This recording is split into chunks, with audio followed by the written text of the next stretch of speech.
Hi, welcome back to the Javits Center. We're live at the Nest Summit. And my guest today is Valentina Germani, Legal Officer, UN Division of Ocean Affairs and Law of the Sea. Thank you so much, Valentina, for joining us today. Thank you, Jeff. Good morning, everyone, and thanks a lot for the opportunity to be here today and participate in the Nest Summit, and for being here to talk to you about ocean and climate, a subject I'm very passionate about.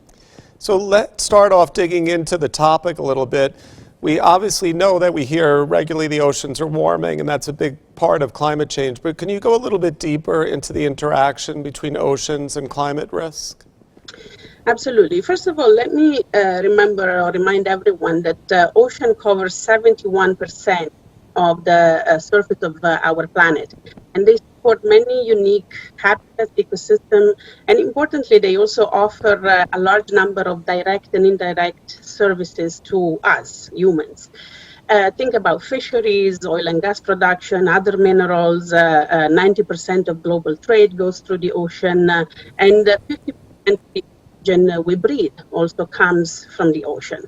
The oceans are also linked, you already mentioned, to the climate system, and they exchange in particular both water, energy, and carbon. We know a lot more than in the past about all these exchanges thanks to the Intergovernmental Panel on Climate Change, or IPCC in short, reports in recent year, and I would really invite anyone who wants to know a lot more about this to read those reports, especially the one that was issued last year on ocean and cryosphere in a changing climate. An important takeaway from these reports is that significant changes have already taken place in the oceans due to climate change. And these changes are really expected to persist for centuries or even millennia. The main drivers of oceans change, you already mentioned one, ocean warming, but also ocean acidification is a driver of change that is related to greenhouse gas emissions. We know that the global temperature has already risen by 1 degree centigrade compared to pre-industrial levels. And the 90%, even more than 90% of that additional heat or energy in fact ended up in the ocean. In particular, this calculation was made between 1971 and 2010. The increase in the water temperature causes a process called thermal expansion, which means that the same amount of water, when it heats up, it occupies more volume. And this process, together with the enormous amounts of water that is ending up in the oceans as it melts from ice sheets and glacier, also due to global warming, in fact, is causing the global mean sea level rise to raise. In fact, we know from, again, the IPCC that since the mid-1800s, sea level rise has been greater than the average rate for the previous 2 millennia. And it's really expected to continue to raise well beyond 2100. So it's a process that is here to stay. Of course, the rate will depend on the future emission pathways that we will see. Just to give you some figures or to get a better practical understanding, around 1993, sea level rise was rising at a rate of about 3.2 millimeters per year. We are now at approximately 5 millimeters per year. This is the sort of steady, ongoing sea level rise, but this also contributes to a higher extreme sea level rises and events. For example, when storm surges occurs. And these extreme sea level events are also expected to become more and more common in the years and centuries to come. Valentina? Yes. I'm just curious, because one of the things that I think people are unaware of is that when we think about sea level rise, I think people think about a glass of water or a bowl of water, and they think if water is rising, it's rising. But what I've been reading of late is that actually the water isn't rising at the same level in the same areas, that actually certain areas we're seeing higher sea level rise. Can you at least explain a little bit about that process and how it works? And then I must imagine that if that's true, that coastal communities or islands like the Fiji Islands or Pagao are being affected much more than we might be experiencing currently in the United States. Absolutely. It's very important point that you're making, Jeff. The rise of sea level is not geographically uniform, and it's very much dependent on regional differences, the shape and the configuration of the coastline, for example, but also other processes that are taking place along the coast. There are areas where human activities have already caused coastal erosion and other changes to the coastline, and in those areas, the effect of sea level rise is much more felt than in other regions. I think the difference in different regions could be more or less around 30% difference in the experience on how this coastline experience sea level rise. And based on what you said, does it also matter the temperature in the local area? Because if the warming is actually creating the expansion of the water, then is it rising more around the equator than it might be rising around the Arctic Circle, for instance? Yes and no, in the sense that, yes, temperatures are rising in the equators and in some regions a lot more. But for example, in very cold regions like the polar areas, we have the other impact of climate change, which is mentioned, is the melting of glaciers and the ice.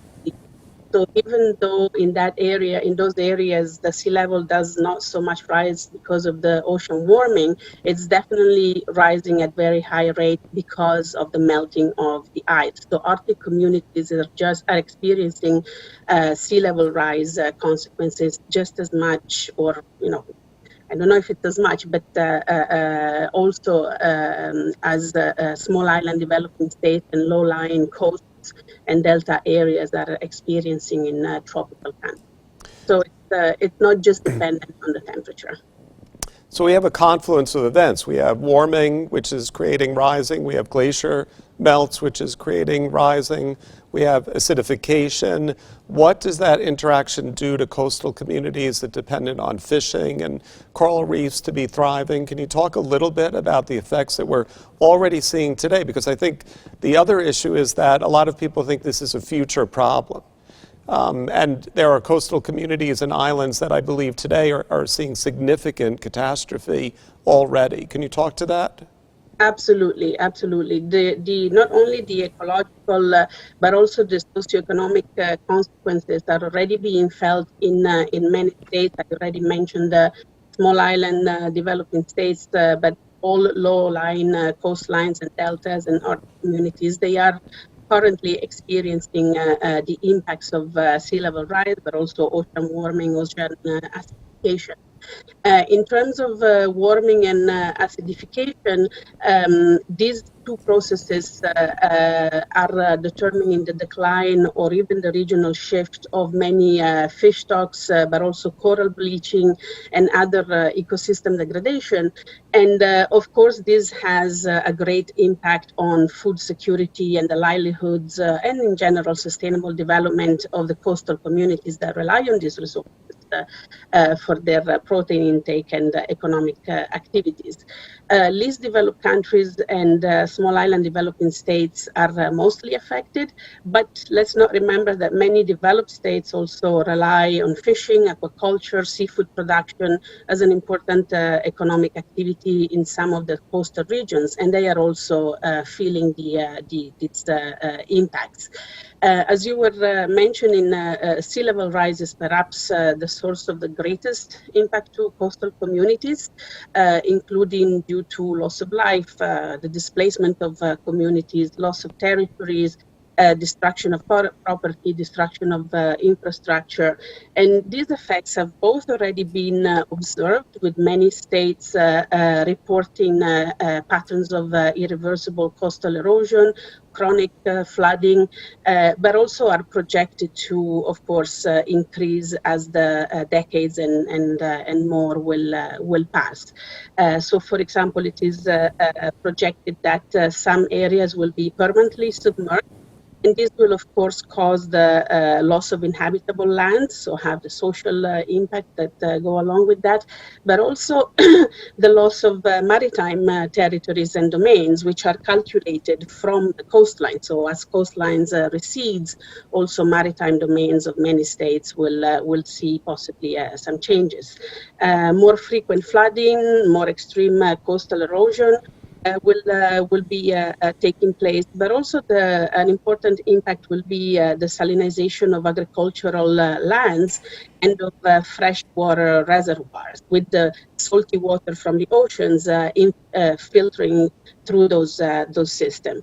And of course, as a consequence, the coastal communities will see impacts related to their livelihood, their food security, water security, but also human health and human security will be at stake with the possible significant displacement of people and loss of life. And also communicable diseases born through water also might see an increase. So you will understand that there will be possibly very great consequences from a social perspective. From a cultural perspective, let's not also forget to mention that the inundation of lands will also affect cultural system, the ways of life of many communities, for example, because of the loss of cultural heritage and also the loss of spiritual sites. And of course, last but definitely not least, impacts on a number of economic sectors that rely, for example, of coastal transportation, with many airports and seaports, of course, located along the coast, which will be impacted by flooding and coastal erosion, but also those economic sectors that rely on coastal areas, for example, tourism and the recreational industries will be obviously affected. Valentina, can you tell us a little bit about what the UN is doing, especially around the United States? Are we seeing any progress in these areas? With all these impacts and effects and increased understanding through this scientific data that has become available, and also the observed impact across societies and countries, of course, the UN system is also addressing these various impacts, both within the different agencies that are mandated to deal with specific sectors, for example, fisheries and international shipping, etc. But also the UN is now trying to focus on ensuring that there is some coherence and coordination with a view to have a more integrated and coherent responses to the impact that I just described. If we look at here in New York, the UN General Assembly, which is one of the bodies that the division I work for is servicing and assists. The UN, UNGA, if you allow me to use the short version, is a global body with the representation of all 193 member states. And on a yearly basis, it undertakes a sort of comprehensive and cross-sectoral overview of oceans affairs and the law of the sea. And it's playing a very important role in trying to ensure this coordination amongst the various UN responses. Since 2006, so quite a few years ago already, the GA has addressed in its annual resolutions the impacts of climate change and ocean acidification on the oceans, particularly by promoting and encouraging states to enhance scientific activity and also address these impacts through the relevant agencies and institutions. The GA also acts through a number of subsidiary bodies, and maybe one that I want to mention here, there's many of them, but the one that is important and that we also support in our division is the regular process for global reporting and assessment of the state of the marine environment, including socioeconomic aspects, like very long names of the UN. The longer the name, the more effective it is. Hopefully. And I mentioned this body not just because our division supports it, but because it's also an important effort aimed at enhancing the scientific basis for policy making on the ocean front, a little bit like the IPCC does in the climate arena. And of course, it has considered questions of climate change, and currently this process is working on the second ocean assessment, which will become available probably next year. But there are many other bodies related to the General Assembly that are looking at various aspects of the ocean and climate interactions. Of course, there are the efforts and in the context of the SDGs, and in particular the UN conference to support the implementation of SDG 14 in 2017, and then supposed to resume this year, but maybe next year if COVID allows.